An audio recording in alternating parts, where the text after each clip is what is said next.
কাল আসব। ভগবান শ্রীকৃষ্ণ বৃন্দাবন ছেড়ে চলে গেলেন গোকুলে, তারপরে গেল দ্বারকায়। 125 বৎসর ভগবান সেখানে থাকলেন, ফিরে আর নবদ্বীপে আসে নাই, বৃন্দাবনে আসে নাই।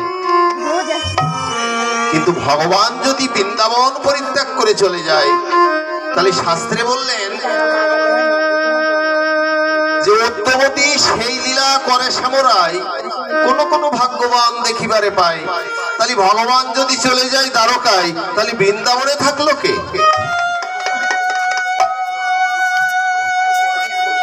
ভগবান যখন চলে যাবেন, অক্রু হঠাৎ করে একখানা রথ নিয়ে চলে আসলেন। শ্রীমতী রাধারানী কি করলেন? অক্রুরকে বলছো, অক্রুর তুমি আমার সঙ্গে শত্রুতা করতে আসলে? আচ্ছা, একটু একটু আধ্যাত্মিক বলি, অল্প তো শত্রু কৃষ্ণকে নিয়ে যাচ্ছেন। আচ্ছা, কৃষ্ণকে নিয়ে যাচ্ছেন কোথায়? রথে। প্রত্যেক মানুষ জীবনে রথ নিয়ে আসবে আমাদের নিবার জন্য।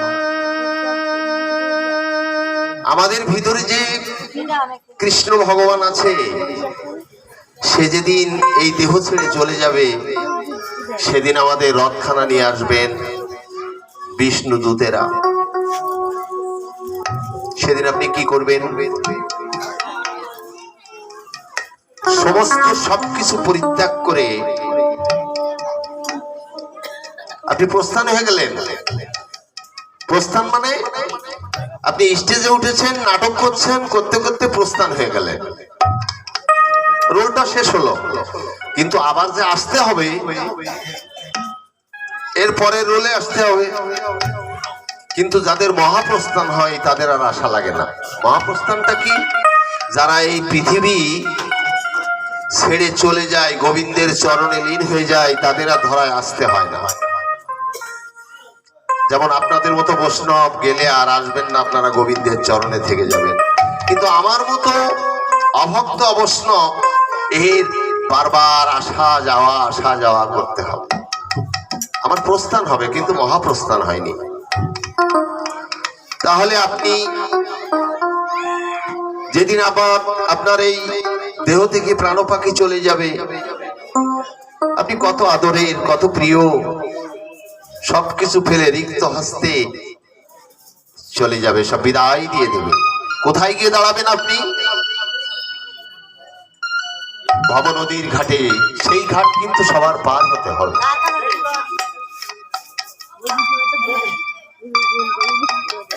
আচ্ছা, সেদিনকে সেই ভবনদীর ঘাটে গিয়ে আপনি দাঁড়িয়ে সেই নাবিককে ডাকবেন, কিন্তু আপনার জানা আছে কি কোন ভাষায় গোবিন্দকে ডাকতে হবে? এটা কি জানা আছে? এই জানা নাই বলে এই সাধু সঙ্গ করতে হবে। আজকে যদি সাধু সঙ্গে আমাদের হরিকে ডাকার মতো কৃপা লাভ হয়, তাহলে এই মুখস্থ গদে আমরা সেই দিন গোবিন্দকে ডাকতে পারবো। একদিন একজন দাঁড়িয়ে আছে, কোনোদিন তার হরি কথা বলেনি, সে ভবনদীর ঘাটে দাঁড়িয়ে আছেন। অনেক ধনী ব্যক্তি ভবনদীর ঘাটে দাঁড়িয়ে আছে, দেখছে সবাই পার হয়ে চলে যাচ্ছে, কিন্তু আমি আজ 3 দিন ধরে দাঁড়িয়ে আছি, আমার তো নাবিক নিচ্ছে না কেন? একজনকে ডেকে বলছে, শোনো বাবা, এই নাবিককে গো, এই নাবিককে কি বলে ডাকতে হয়, কিভাবে ডাকলে আসে? তা বলে, শোনো, এই নাবিক যেমন তেমন নাবিক নয়। এই নাবিককে ডাকতে হলে 2টি নয়নের জল ছেড়ে, হে গোবিন্দ তোমার হলাম বলে, যদি তুমি প্রাণ ভরে গোবিন্দকে ডাকতে পারো, তাহলে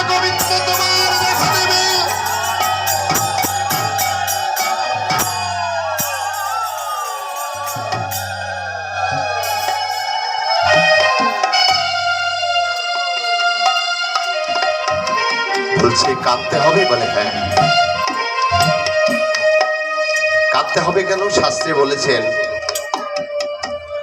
এক কৃষ্ণ নামে করে সর্বপাপ নাশ। প্রেমের কারণ ভক্তি কহিলেন প্রকাশ। প্রেমের কারণ হয় প্রেমের বিকার। শ্বেত কম্প পুলক আদি গদগদ শ্রুধর। চৈতন্য চৈতন্যতে আছে না? অনায়াসে পাপ খায় কৃষ্ণের সেবন। এক কৃষ্ণ নামের ফলে পায় এত ধন। হেন কৃষ্ণ নাম যদি লয় বহুবার, তবু যদি প্রেম নহে নহে অশ্রুধার। আপনি কৃষ্ণ নাম করছেন, আপনার নয়নে জল নেই, তাহলে কি হবে? হেন কৃষ্ণ নাম যদি লয় বহুবার, তবু যদি প্রেম নহে নহে অশ্রুধর, তবে জানি অপরাধ তাহাতে প্রচুর। কৃষ্ণ নাম বিষ যাহে না হয়। আপনি কৃষ্ণ নাম করছেন, হেলায় বা অশ্রদ্ধায় যদি গোবিন্দের চরণে এক বিন্দু জল নেই, তাহলে আপনার সমস্ত পাপ বিধৌত হয়ে যায়। কিন্তু আমি হরিনাম, আমার নয়নে জল নাই। হে গোবিন্দ,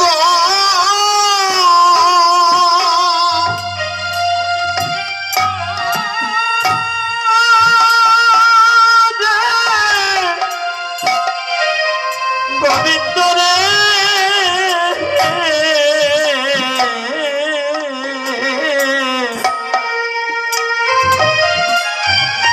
তোমার কিভাবে ডাকতে হয় আমি জানি না,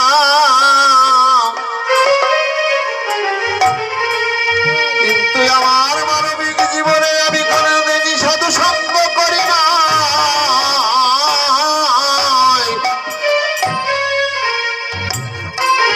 তুমি নিজ গুণে আমার এই ভব নদী পার করে দাও। ধীরে ধীরে নাবিক নৌকাখানি নিয়ে আসলে বলেছে আমাকে ডাকছো? বলে হ্যাঁ।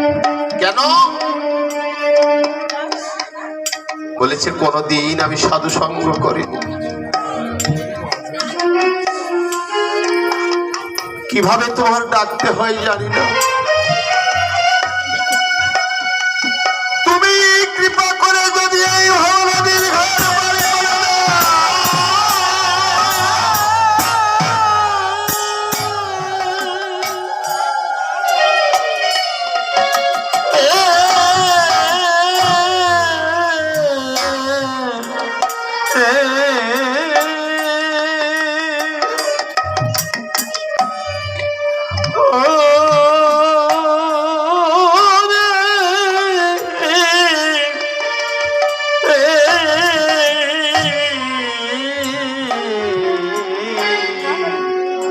হরিবল হরিবল হরিবল।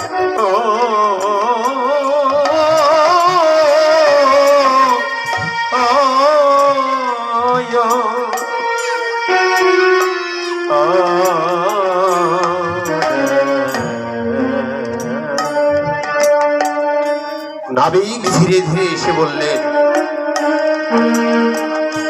এই ভবনদীর ঘাট পার হওয়ার একটি উপায়, সেটা হচ্ছে সাধুসঙ্গ। যদি কোনো সাধুসঙ্গে গিয়ে কোনো বৈষ্ণবের চরণধুলি অঙ্গে মাখো, তাহলে তোমার আর কিছু করা লাগবে না, তুমি নিজের ইচ্ছায় ভবনদী পার হয়ে যাও। কিন্তু তুমি ফিরে যাও। আজকে সাধুসঙ্গ বিহীন ব্যক্তিকে যদি এই ভবনদী পার করে দিই, তাহলে কিভাবে জগতে সবাইকে পার করতে হবে।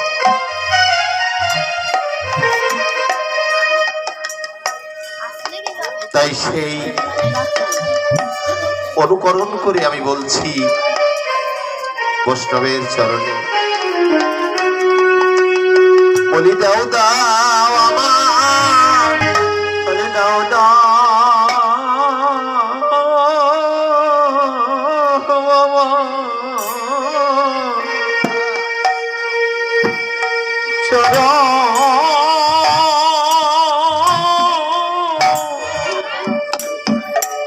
চরণ ধুলি বলি তোমরা সবে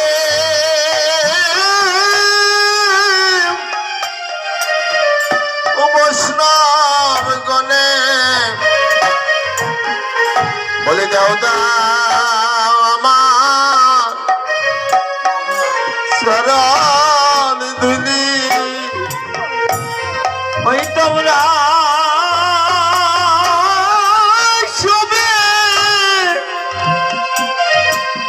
তোমরা সবে বৈষ্ণব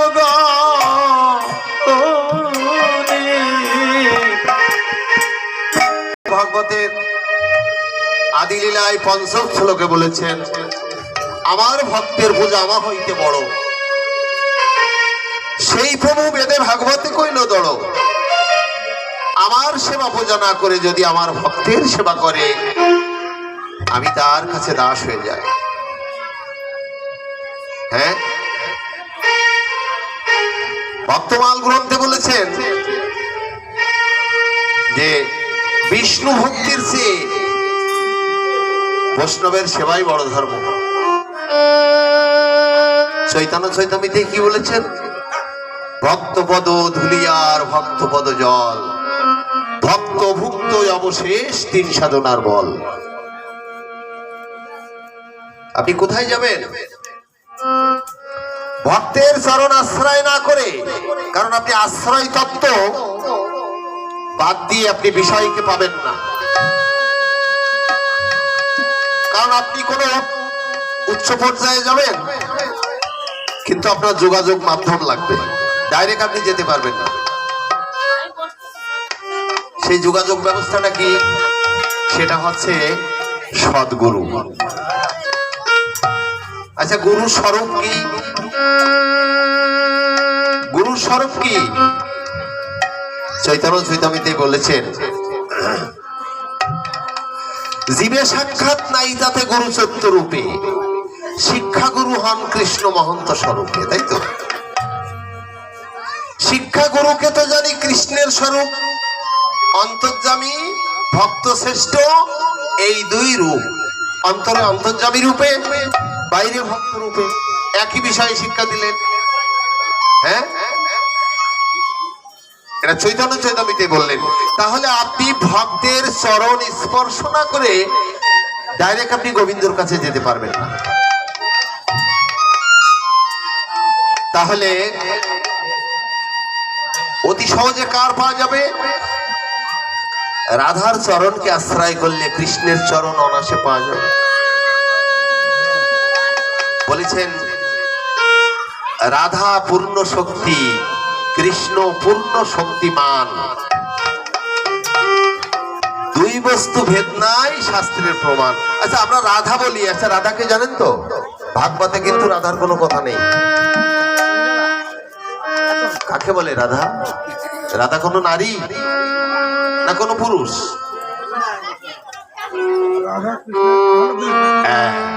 রাধা হচ্ছে, চৈতন্য চৈতামিতেই বলেছেন, ভাবের পরকাষ্ঠা, ভাব মহাভাব, একটা ভাবের মূর্তি রাধা। তো কৃষ্ণ যখন চলে যাবে, রাধারানী কি করলেন? তাড়াতাড়ি গিয়ে রথের চাকার তলে শুয়ে পড়লেন। কেন? রথের চাকার তলে শুয়ে পড়লেন কেন? বলে রথখানা যেতে দেবে না। তাই তো বুঝছি আমরা, নাকি? রথ যেতে দেবে না বলেই তো চাকার তলে রাধারানী শুয়ে পড়লেন। সখীরা বলছে, আচ্ছা তুমি রথের চাকার তলে শুলে কেন? তাহলে কেন শুয়েছি জানিস? আহা, আমার প্রাণ গোবিন্দ যখন আমার বুকের পদ্মে রথখানা নিয়ে যাবে, সখীরে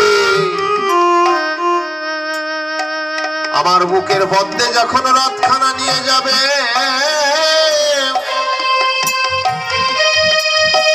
ওই রথের সাথে আমি প্রাণ ত্যাগ করব।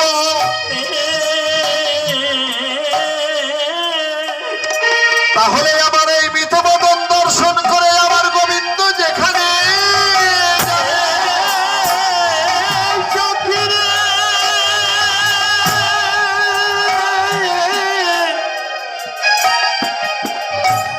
সখী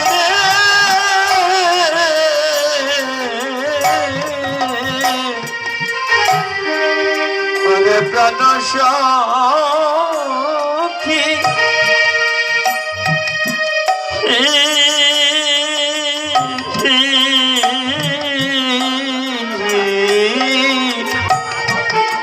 শুনেছি না যাত্রাকালে যদি কোনো মৃতদেহ দর্শন করে যাওয়া যায় তাহলে মঙ্গল হয়, এরকম একটা কথা আছে কিনা? যদি কোনো মৃতমুখ দর্শন করে যায় মঙ্গল হয়, এরকম একটা কথা আছে না? ভগবানের যতক লীলা সর্বোত্তম নরলীলা, নরপ্রভু তাহার স্বরূপ। ভগবানের যত খেলা সব নরলীলার মধ্যেই তো।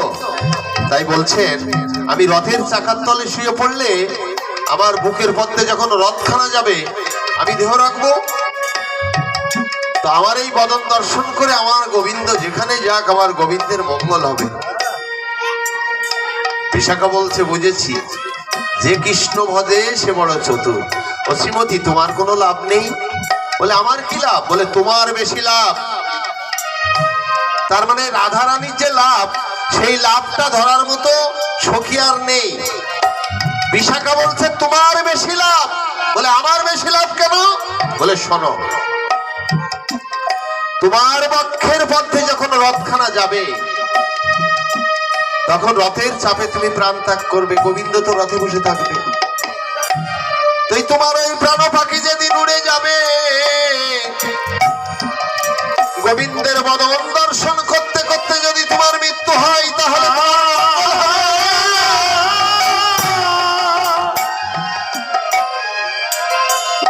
তাহলে তোমার বেশি লাভ, কারণ তুমি গোবিন্দের বদন দর্শন করতে করতে এই পৃথিবী ছেড়ে চলে যাবে। তাই আমার পদকর্তা ভাব দিয়ে কি বললেন?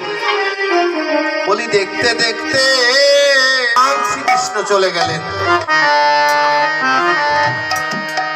এদিকে দেবর্ষিপাদ মনে মনে চিন্তা করলেন, কৃষ্ণ তো বৃন্দাবন ছেড়ে চলে গেল, তাহলে আমি একটু দর্শন করে আসি। আস্তে মাকে কথা বলবেন না মা। তো কৃষ্ণ তো যেতেন, দেবর্ষি নারদের যেতে তো টাকা লাগে না, আর যদি একবার মন করে যাব তাহলে আর রথ হয় না, না রথ হয় না, আর ওনার কোনো গাড়ি ভাড়া লাগে না। কেন? উনি বিনা যন্ত্রে শূন্য পথে হরিনাম করতে করতে চলে যায়। এই জন্য উনি যেখানে ইচ্ছা সেখানে যেতে পারেন। এই জন্য উনি যাচ্ছেন বৃন্দাবনের পথ দিয়ে। দেখবেন অনেক মহাসমুদ্রের পথে যদি কোনো উড়োযান যায়, কোনো যানবাহন, তাহলে কিন্তু আকর্ষণে টানতে পারে। এরকম কোনো ইতিহাস আছে কিনা? পারে কি?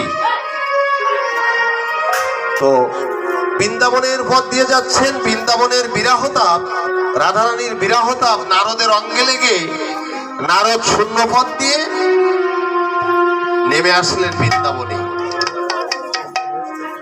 এসে কি করলেন? বৃন্দাবনের দুঃখ দুর্দশা দেখে দেবর্ষি নারদের করে যে বীণা ছিল, বীণাকে বলছো, বীণা তুমি একবার মধুর সুরে রাধা নাম করো তো। কিন্তু নারদের বীণা তো রাধা নামে জানে না। নারদের বীণা শুধু কৃষ্ণ নাম জানে।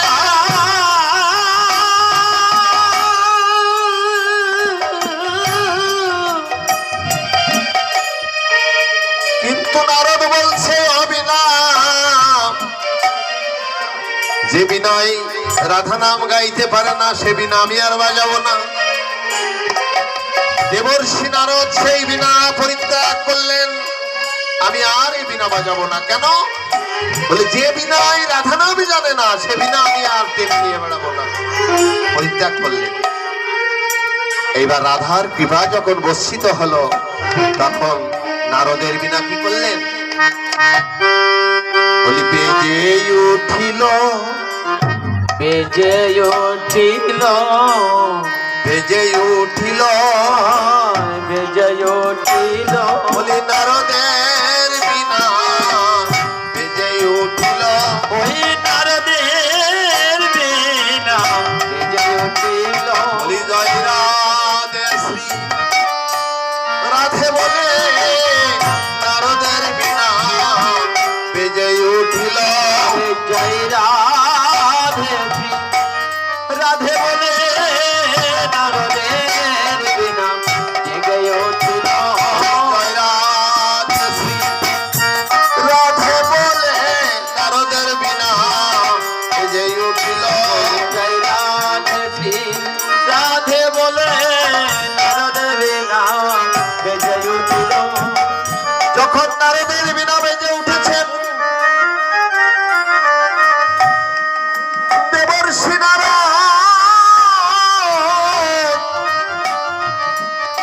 সেই বিনা নিয়ে আবার যাত্রা করেছেন কোথায়? দ্বারকায়। কেন?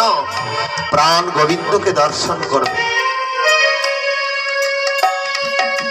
দেবর্ষি নারদ প্রবাসের দ্বারে গিয়ে উপস্থিত হয়েছেন।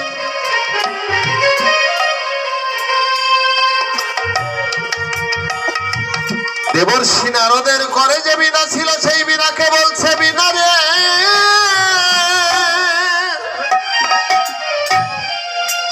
ওরে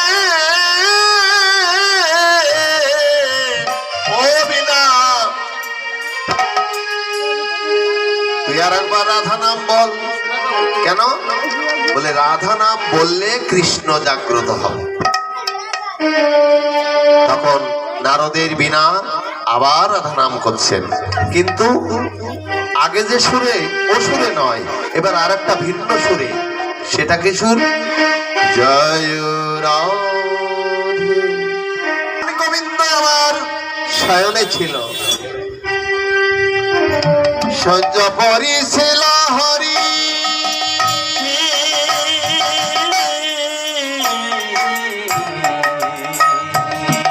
সর্য পরিত্যাগ করি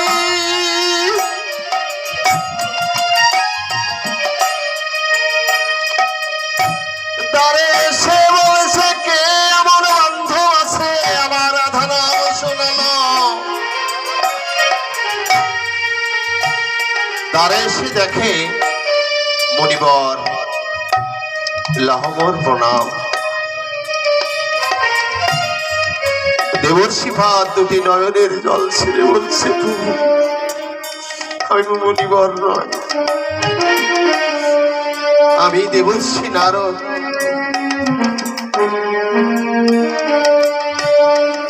নারদ তুমি এসেছো? মাগো, আপনাদের যদি কোনো বান্ধব বা বন্ধু বা ছেলে যদি আপনার আলয় থেকে 200-500 মাইল দূরে থাকে, অনেকদিন পরে যদি দেখা হয়, বলুন তো মনটার ভিতরে কেমন হয়? তো দেবর্ষি নারদ আর কৃষ্ণ সবসময় তো বিহার করতেন। চলে এসেছে দুটি নয়নের জলে ভেসে ভেসে বলছিল, তুমি বৃন্দাবন ছেড়ে চলে এলে, কিন্তু এই অধমের কথা তোমার মনে নাই। ভগবান সবকিছু বাদ দিয়ে ফিঙ্গারে করে জল নিয়ে দেবর্ষির চরণ ধরতে করছে। দেবর্ষি বলছে, প্রভু তুমি এ কি করছো? ভগবান বলছে, দেবর্ষি আজকে তুমি আমার গৃহ অতিথি, আজকে যদি তোমার চরণ ধৌত না করি,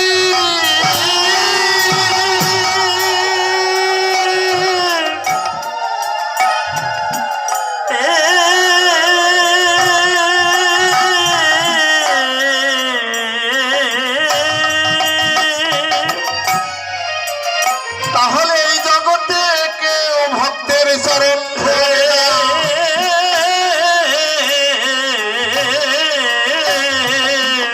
কারণ আমি ভক্তের কাছে দাস হয়ে যাই।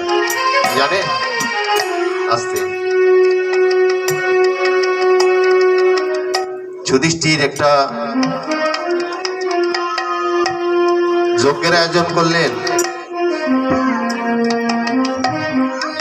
ভগবানকে ডাকলেন, গোবিন্দ তুমি আমাদের এই যজ্ঞের সমস্ত দায় দায়িত্বে থাকবে, প্রধান দায়িত্বে থাকবে। ভগবান বললেন ধর্মরাজকে,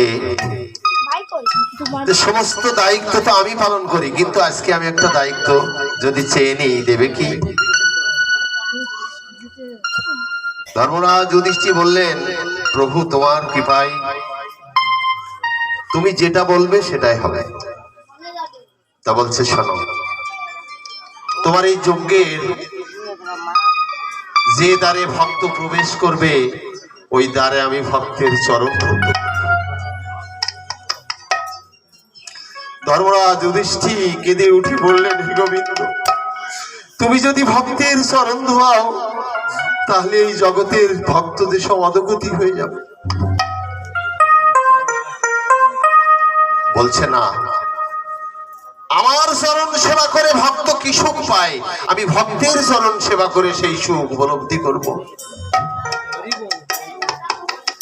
ভগবান যথারীতি যজ্ঞের প্রারম্ভে বসে গেছেন। কৈলাসে শিব পার্বতী মনে মনে চিন্তা করেছেন, যজ্ঞে তো যাব। পার্বতী বলছেন, যজ্ঞে যাব, কিন্তু যাওয়া হলো না। কেন? বলে, যজ্ঞে যে চরণ ধৌত করবে, তার নাম তুমি তো 5 মুখে করো, পঞ্চানন। সেই ভগবান ভক্তের চরণ ধোয়াবে, তুমি কি যাবে? বলে, শোনো, কৃষ্ণ থেকে আমরা বেশি চতুর। কেন? ওই কৃষ্ণ নাম করে আমরা চতুর হয়েছি। তুমি চলো না, চরণ ধোয়াচ্ছেন, আর আমরা কি করবো? চলো। গিয়ে যজ্ঞের একটু অদূর থেকে একজন শিয়ালনি হলেন, ওই ভক্তের চরণ ধৌত জল ভেসে যাচ্ছেন, তাই জিহ্বা দিয়ে চেটে চেটে খাচ্ছে। সেই চরণ ধৌত জল খেয়ে যখন প্রবেশ করছেন, তখন কৃষ্ণ চরণ টেনে ধরেছে, হে, আমি তোমার চিনে ফেলেছি, চরণ দিয়ে যাও।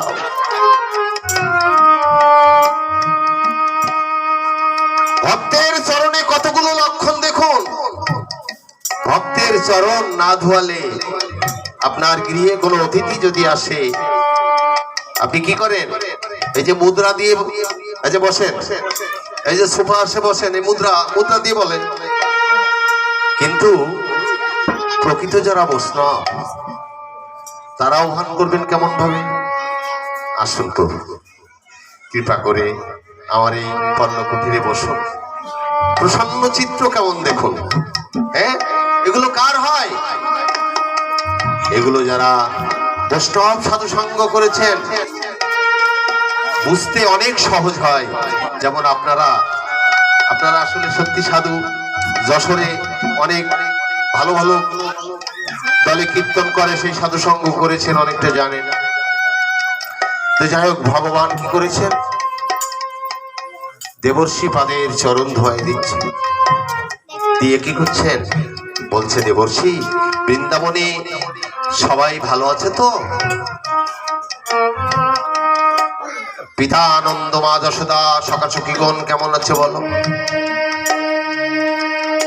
দেবর্ষি নারদ বললেন, আমি তোমার কুশল জানাতে আসে না,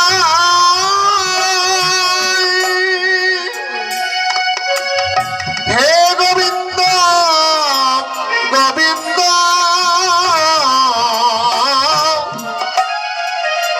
আমি এসেছি কেন জানো? তুমি যে ভক্তের কাছে অপরাধ করেছো, সেই অপরাধের কথা বলতে এসেছি। ভগবান কি অপরাধ করে? তখন ভগবান অপরাধের কথা শুনে ভয় খেয়ে গেছে। আমি অপরাধ করেছি? আচ্ছা, আমি কি অপরাধ করেছি বলো? তখন দেবর্ষিপাদ ব্যাখ্যা দিচ্ছে, পিতা যদি পুত্রকে কাঁদায় সেটা কি অপরাধী না?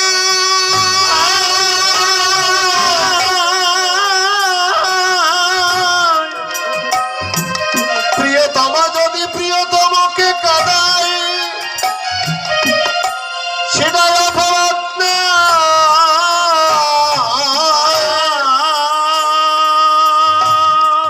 তাই তুমি অপরাধ করো নাই, মহা মহা অপরাধ করেছ। তাই নাকি? বলে কেন? বলে তুমি মহা অপরাধ করেছ, তোমার পিতানন্দ মা যশোদাকে তুমি কাঁদিয়েছ, তোমার সখাসখীগণকে কাঁদিয়েছ। তাহলে দেবর্ষি আমার এই অপরাধ কিসে খণ্ডন হবে? তাহলে এই অপরাধ খণ্ডন করতে হলে একমাত্র তোমাকে দানব্রত যজ্ঞ করতে হবে। দানব্রত যজ্ঞ কেমন?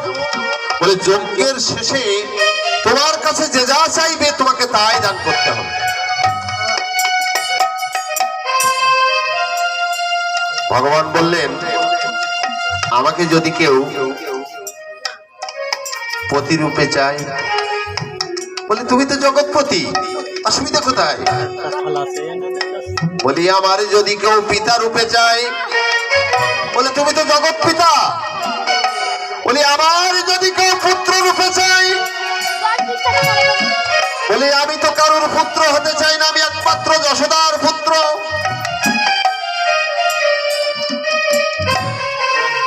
তাহলে আমার এই যজ্ঞের আমন্ত্রণ পত্র কে দেবে? বলে তুমি আগে পত্র লিখো তো, তারপরে। কিন্তু পত্র লিখছেন স্বর্গে ব্রহ্মা বিষ্ণু শিব, পাতালে দানব দত্ত বাসুকী নাগ, মধ্যে কাউকে পত্রে দিচ্ছেন না। দেবর্ষি নারদ বলছেন, তোমার এই যজ্ঞে আমি আর থাকবো না। কেন? যার পুত্র যজ্ঞ করে পিতা মাতাকে যদি সেই যজ্ঞের আমন্ত্রণ পত্র না দেয়,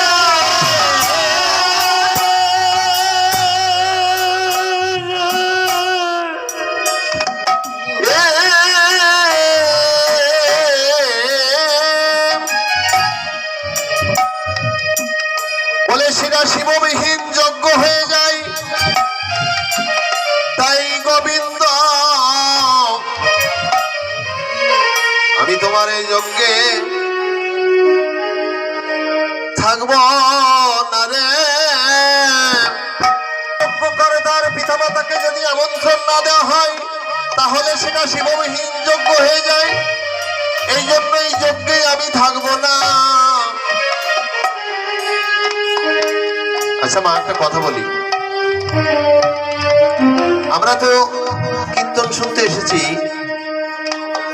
কীর্তন শুনলে একটা জিনিস লাভ হয় বেশি, সেটা হলো কি, যে আমরা চাওয়া শিখতে পারি। গোবিন্দের কাছে কি চাইবো, এই চাওয়াটা কিন্তু আমরা শিখতে পারি। আসলে আপনারা ভালো ভালো করে চাইতে পারেন, আমার আসলে চাওয়াটা হয় না। সেই চাওয়াটা কেমন? এই যে এই স্থলটাই তো কালী পুজো হয় নাকি, না দুর্গা পুজো হয়? এটা কালী পুজো। আচ্ছা, কালী পুজো হয় তো কালী মায়ের কাছে আমরা প্রণাম করে কি চাই? কিছু চাই তো নাকি? কিছু তো চাইতে হয়। প্রণাম করি তো কিছু চাইবো তো নাকি? কিন্তু প্রণামের অনেক সিস্টেম হয়েছে। এখন আধুনিক প্রণাম হয়েছে কি জানেন? টাই টুই সুট টুট পণ্যে থাকে একটা প্রণাম। হ্যাঁ, ব্যাস হয়ে গেল। আবার এক শ্রেণীর লোক আছে, তারা গোবিন্দের কাছে বলে যে শোনো মা, আমার মেয়েটা কিন্তু এবার বিসিএস একটা পরীক্ষা দিয়েছে, তুমি যদি ভালো করে পাশ করায় দিতে পারো তো আগামী বছর তোমার একটা চিক দিয়ে দেবো, কি একটা টিক দিয়ে দেবো, এরকম। তাহলে কি হলো? বিসিএস পাশ করলো, চিকোরটা দিয়ে দিল, ডিউটিতে শেষ। তার মানে লেনদেন শেষ হয়ে গেল কালীর সঙ্গে। তাহলে এটা পুরোপুরি কিন্তু চাওয়া হলো না। চাওয়াটা কি? যা চাইলে আর কিছু পাওয়ার থাকে না, সেটা তো পেলাম না। আর এইটা জানবার জন্য আমাদের কীর্তনে আসতে হবে। কেমন? ব্রজগোপীরা যেমন ভগবানের মা কাত্যায়নীকে ডেকে চেয়েছিল। কি চেয়েছিল? টাকা পয়সা, চাকরি বাকরি? না না, ব্রজগোপীরা মা কাত্যায়নীকে ডেকেছিল। 1 মাস ধরে অভিষণ্ণ করে নদীর তীরে বসে মা কাত্যায়নীকে আহ্বান করেছিল। কিন্তু আমরা তো দুর্গা দেবীকে এনে বাস আঙুল দিয়ে মদ গিলে নৃত্য করি। অনেকে করে না বাবা? হ্যাঁ করে। তাহলে আমাদের চাওয়াটা কি হবে? ব্রজগোপীদের কাছে শিখতে হবে। বসো, কেন বসো, বেশি কথা বলছি। ব্রজগোপীরা চেয়েছিল কেমন?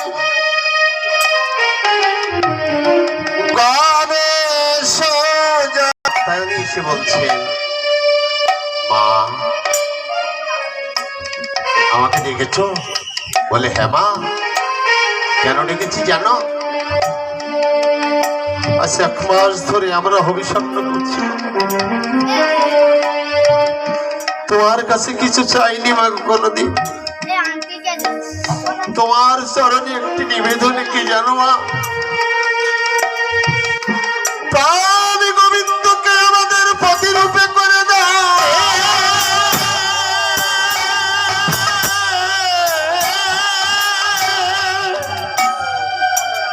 হে গোবিন্দ,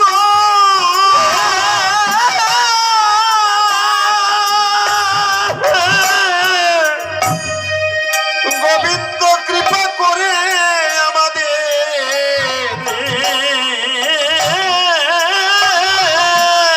আমাদের জন্য জগৎ স্বামী হয়ে যায়। প্রাণ গোবিন্দকে আমাদের প্রতিরূপে করে দাও। মা কাত্যায়নী বলেছিল, তোমরা 1 মাস ধরে যে অভিষণ্ণ করলে গোবিন্দ পাওয়ার জন্য, আমি কথা দিলাম প্রাণ গোবিন্দকে তোমাদের প্রতিরূপে করে দেব। বলে দুর্গা প্রাণ গোবিন্দকে এনে দেবে? তাহলে দুর্গা তো যেমন তেমন নয় নাকি? দুর্গা হচ্ছে যোগমায়া। ভগবানের একদিন নৌকা করে দিয়েছিল যোগমায়া। রাধারানীর সঙ্গে দর্শন করার জন্য একটা বাসুর হয়েছিল যোগমায়া। এই যোগমায়ার যোগাযোগ না হলে কৃষ্ণর কৃপা হয় না গো। সেই যোগমায়ার সম্মুখে আমরা নৃত্য করি। নৃত্যটা কি ভালো হয়? যোগমায়ার সম্মুখে আমরা বাজে নৃত্য করি। আহা, তাহলে এমন চাইতে হবে যে ব্রজগোপীরা চেয়েছিল কৃষ্ণকে পেলে আর কি কিছু পাওয়ার থাকে। এই জন্য ব্রজগোপীরা চেয়েছিল যে আমাদের প্রাণের গোবিন্দকে এনে দাও।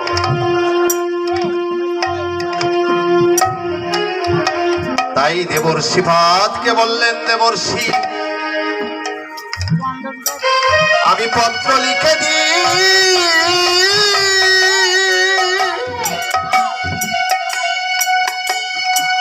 স্বর্গে পত্র লিখলেন, পাতালে লিখলেন, বৃন্দাবনে মা যশোদার কাছে লিখলেন, মা তুমি আসবার সময় আমার জন্য নবনী নিয়ে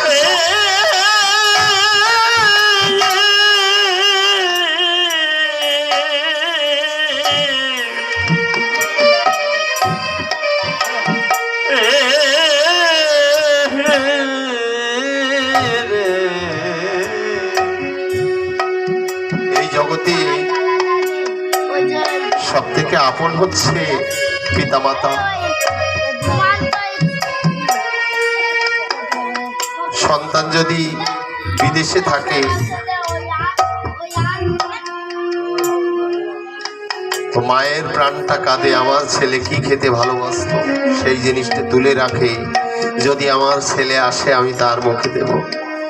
মা, আপনাদের তো ছেলে আছে, এরকম হয় কিনা? এই জগতে বান্ধব একমাত্র পার্থিব জগতে পিতামাতা।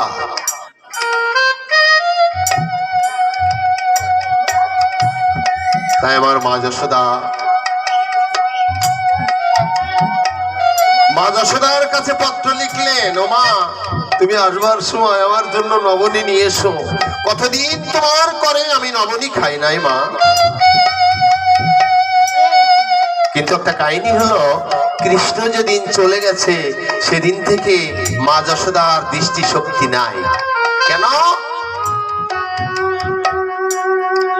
সেদিন থেকে আমার নয়নের মণি চলে গেছে,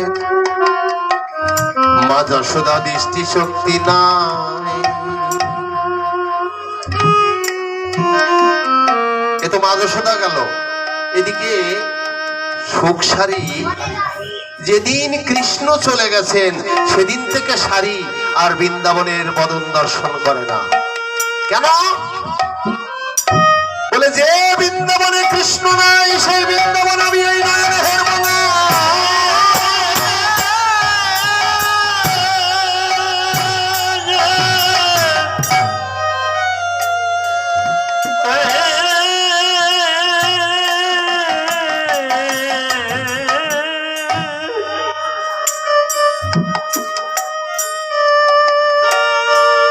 এবার দেবর্ষি আসার সময় গোবিন্দকে বলেছিল, আচ্ছা আমি তো পত্র নিয়ে যাব, কিন্তু তোমার ওই চরণের নুপুর আমার কাছে দেবে। কেন? উদ্দেশ্য কি? যে এই নুপুরের অনুধুনু শব্দ শ্রবণ করে বৃন্দাবনের যারা কৃষ্ণ ভক্ত তারা কতটুকু আনন্দিত হয়, বা কৃষ্ণ এসেছে এই মনোভাবটা তাদের হৃদয়ে জাগে কিনা, এটা প্রমাণ করবার জন্য দেবর্ষি নারদ সেই নুপুর চাইলেন। ঠিক আছে, তুমি স্বর্গে পত্র দিয়ে আসো, তারপরে তোমার দেব, তুমি নিয়ে যাও। দেবর্ষি নারদ পত্র নিয়ে চললেন। আমার পদকর্তা কি বললেন? ও পত্র আমার গোবিন্দের প্রভাসে যজ্ঞ হবে, সেই যজ্ঞে যাব। কি করলেন? নাচিতে লাগিল, নাচিতে লাগিল, নাচিতে লাগিল, নাচিতে লাগিল, পত্র পে ভোলা নাচিতে লাগিল, ওই পতির পেয়ে ভোলা নাচিতে লাগিল, পত্র পে ভোলা আর আনন্দ ধরে না রে, পত্র পেয়ে ভোলা নাচিতে লাগিল, পত্র পে ভোলা আনন্দ ধরে না রে, পত্র পেয়ে ভোলা নাচিতে লাগিল।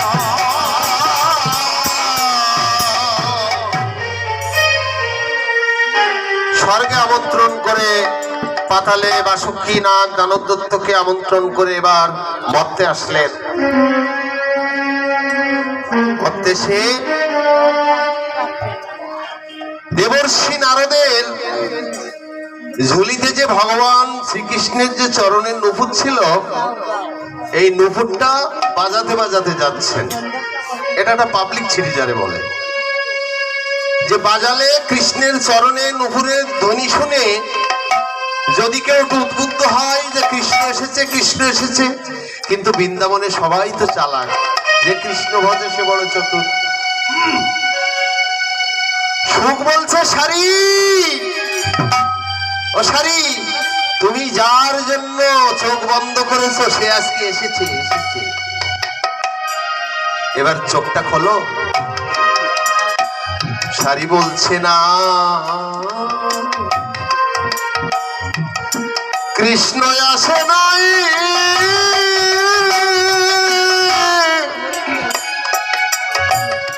কিন্তু কৃষ্ণ আসে নাই। কৃষ্ণের চরণে নুপুরের অনুঝুনু, কৃষ্ণ যদি আসত তাহলে আমার দৃষ্টি শক্তি এসে যেত। আমি চেষ্টা করেছি, কিন্তু দৃষ্টি শক্তি আসে না।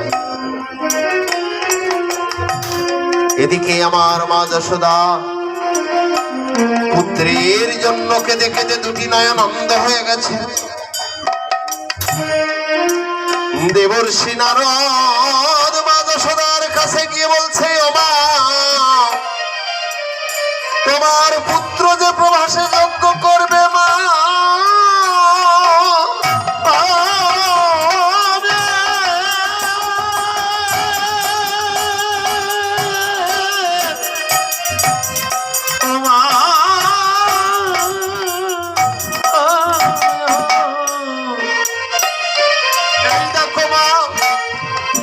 তোমার পুত্র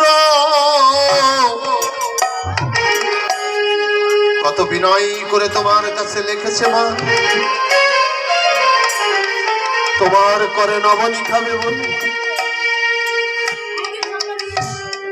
মা যশোদা দুটি নয়নের জল ছেড়ে কেঁদে বলছে, দেবর্ষি, দেবর্ষি রে, যেদিন আমার গোপাল চলে গেছে, আজকে তো আমার কাছে না, আমি আজকে যদি আমার কাছে থাকতো তাহলে আমি গোপালকে বক্ষে নিয়ে বলতাম, আমি গোপাল, তোকে একদিন আমি প্রহার করেছিলাম, তুই আমাকে ক্ষমা করে দিস বাবা। গোপালকে প্রহার করলে গোপাল মনে মনে চিন্তা করেছিল, আমি আর কোনোদিন মায়ের কাছে এমনি ভাবে নবনী চেয়ার খাবো না। কি করেছেন? সারাদিন অনাহারে বসে আছে ছোট্ট গোপাল, কিন্তু একই সঙ্গে আর একজন মায়ের কৃপা করবেন, সেই মা ফল বিক্রি করতে ওই বাড়ির পাশ দিয়ে যাচ্ছে, নন্দ ভবনের পাশ দিয়ে যাচ্ছে, ফল নেবেন ফল নেবেন বলতে বলতে যাচ্ছেন। ধান দিয়ে ফল, টাকা দিয়ে ফল। ভগবান কি করলেন? নন্দ মহারাজের উঠানে ধান নিয়ে ছোট্ট গোপাল যে বলছে, আমাকে আমাকে ফল দাও। ফল বিক্রি মাতা গোপালের বদন দর্শন করে দুটি নয়নের জল ছেড়ে কেঁদে বললেন,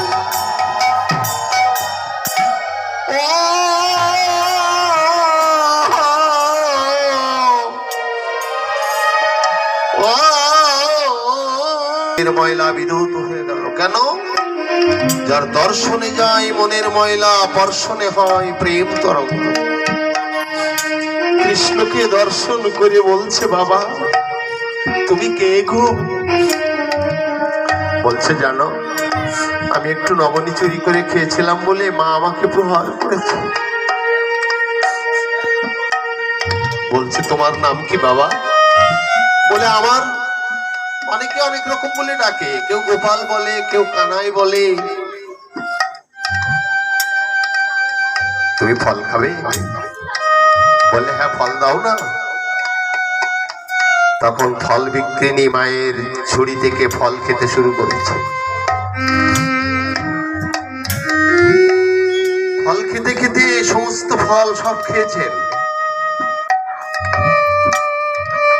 ঝুড়ির ফল যখন শেষ হয়েছে তখন ফল বিক্রিনী মায়ের মুখটা একটু শুকায় গেছে, কারণ ওই ফল বিক্রি করেই জীবিকা নির্বাহ করে।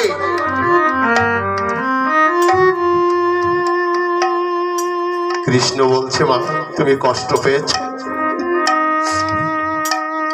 বলছে, না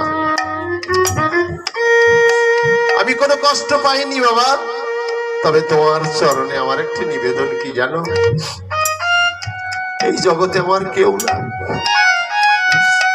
আমার পুত্র কন্যা আত্মীয় স্বজন পিতা মাতা কেউ না, আমি এই ফল বিক্রি করে সংসার চালাই। তুমি খেয়েছো তাতেও আমার কোনো দুঃখ নাই, তবে তোমার কাছে আমার একটি নিবেদন কি জানো? তুমি কথা দাও, শেষের দিনে নদীর ঘাটে গিয়ে জন্য আমার দাঁড়িয়ে থাকতে না, তুমি নিজ গুণে কৃপা করে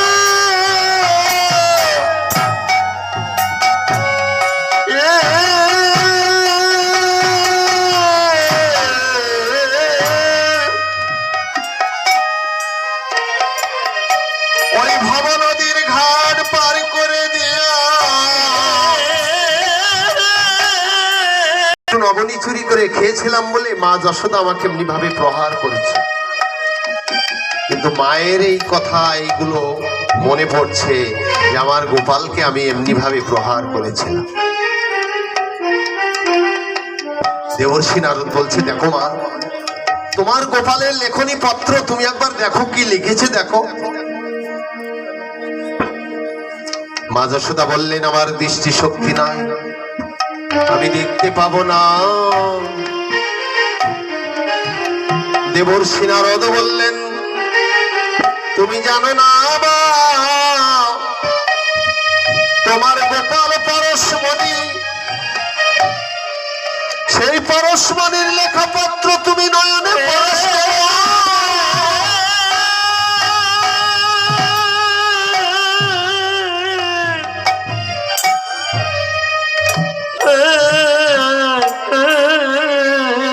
নয়নে পরশ করলে তোমার দৃষ্টি শক্তি এসে যাবে। সত্যি পরশমণির লেখনী পত্র যখন নয়নে পরশ করেছেন তখন দৃষ্টি শক্তি এসেছে। পত্র পাঠ করে দেখে, মা তুমি আসবার সময় আমার জন্য নবনী নিয়ে আসো মা, এমন ভাবে লিখেছে। মা যশোদা আনন্দে আত্মহারা হয়ে স্বর্ণ থালে ক্ষীর স্বর নবনী গোরসের পসরা সাজিয়েছেন, সাজিয়ে নিয়ে যাত্রা করেছেন। পদকর্তা কি বললেন, ও ক্ষীরেশ্বর না, প্রবাসের দ্বারে গিয়ে উপস্থিত হলেন। দেখুন, আমি বলেছি না, কৃষ্ণকে পেতে হলে আগে আশ্রয় তত্ত্ব দরকার। কৃষ্ণ তো বিষয়, তাহলে বিষয় তত্ত্ব পেতে হলে আশ্রয় তত্ত্ব দরকার, তাই তো? নিতাই যেমন আশ্রয়, বহু সুন্দর বিষয়, রাধা যেমন আশ্রয়, কৃষ্ণ বিষয়। তাহলে আশ্রয় তত্ত্ব, তার মানে আপনি ঘরটা ঠিক না করলেন বসবেন কোথায়, তাই তো? আগে ঘরটা দরকার, তারপরে বসার জায়গা হবে। কিন্তু আমরা সেই আশ্রয় তত্ত্বকে আমরা ফেলে এসেছি, তার আমরা কিছু বললাম না। তাহলে কৃষ্ণকে পাবো কি করে? তাহলে এবার আশ্রয় তত্ত্ব থেকে একটু বলি নাকি?